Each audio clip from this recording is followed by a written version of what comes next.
गुणाकार कसा करायचा। तर पहा या ठिकाणी उदाहरण आहे 9,700 रुपये क्विंटल दराने 43 क्विंटल कापसाचे किती पैसे होतील। या ठिकाणी 9,700 रुपये क्विंटल कापसाचा दर आहे आणि 43 क्विंटल कापूस झालेला आहे। तर 43 क्विंटल कापसाचे पैसे किती होतील ते आपण या ठिकाणी काढणार आहोत। तर पहा 300 300 3 7 21 21 ला 1 हातचे आले 2 3 9 27 27 आणि 2 29।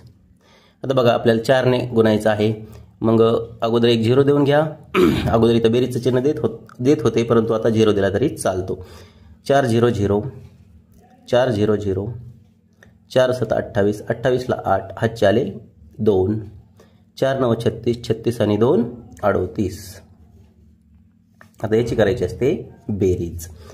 0 0 0 0 0 0 1 आणि 0 1 9 आणि 8 17 17 ला 7 हातच्याला 1 2 आणि 8 10 10 आणि 1 11 11 ला 1 हातच्याला 1 3 आणि 1 4। तर बघा या ठिकाणी 4,17,100 रुपये हे 43 क्विंटल कापसाचे होतील जर 9,700 रुपये क्विंटल दर मिळाला तर। धन्यवाद।